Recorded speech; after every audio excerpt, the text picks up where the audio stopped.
Hello everyone, Jason Alea back here again, and today we're going to be talking about the 21st World Martial Arts Tournament saga of Dragon Ball.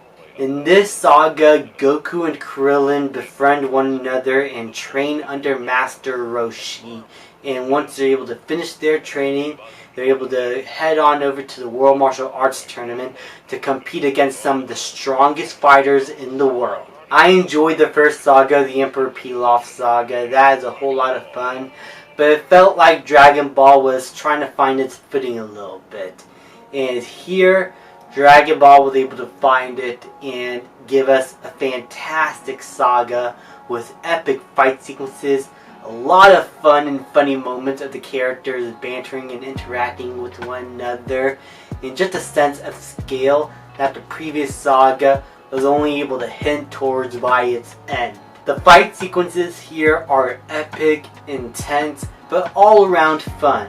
This is not like Dragon Ball Z where the fights are intense and brutal and bloody and it feels like it's going to be the end of the world. No, a lot of these fighters are just here for the sport. They're here for the fun, and some are here for the money. So you got a balance of selfishness and selflessness in the arena, and many of these fighters, including Goku and Krillin, but some outside of the group of heroes that we know and love, you care for them and you understand some of them as the show goes through great lengths to explore some of these characters and their backgrounds.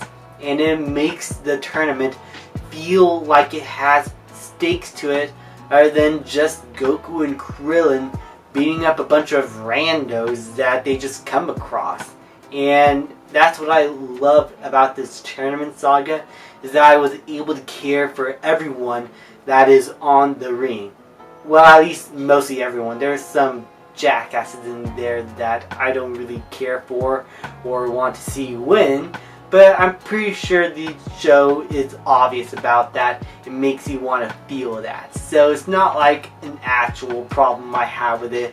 I think the show is just wanting me to feel like I'm watching an actual tournament and I'm picking which sides I'm going to be on.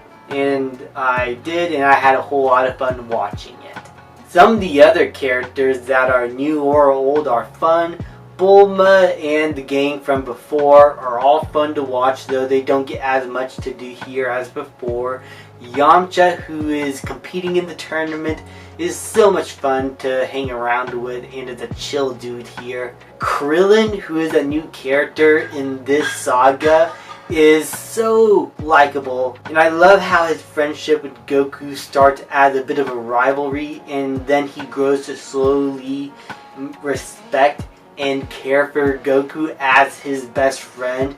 And there's enough time spent with him and his backstory to where you absolutely care for him and what happens to him on the ring. And whenever something terrible happens, you actually feel kind of bad and you want him to get right back up and prove himself. And that's what I loved about this saga. It made me care for characters that I just met. I mean, I met Krillin in Dragon Ball Z when I first watched the entire Dragon Ball series, but you know what I'm trying to say. This saga does a great job at establishing new characters for you to care for. And they become mainstays for later on down the line in the series. And they become even better as you learn more about them.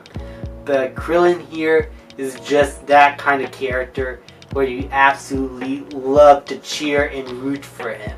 Goku is just as lovable as ever. His chemistry with all the other characters and how he banters off with them is so much fun. Seeing his pure innocence on screen.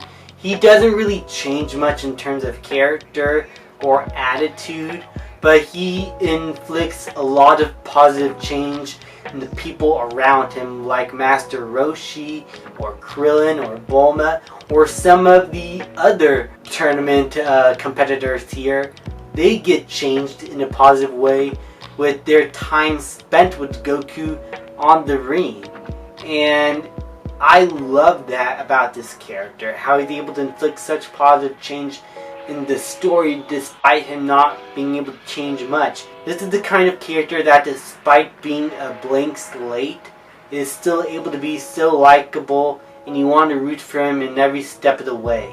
And Akira Toriyama written Goku so beautifully here, and I loved every moment that he's on screen and how he's able to learn a lot of new techniques as he pushes himself forward to the limit to be able to win this competition.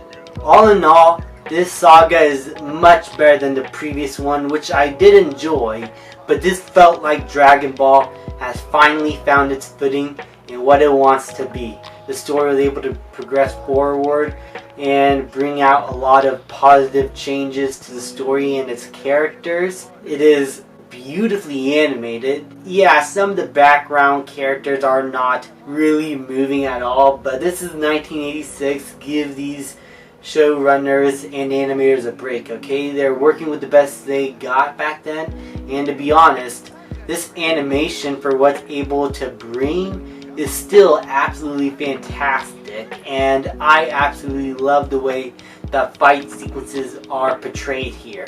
They are intense, they are lightning fast and fun. There is none of that slow-mo, freeze-frame bullshit that a lot of anime did back then.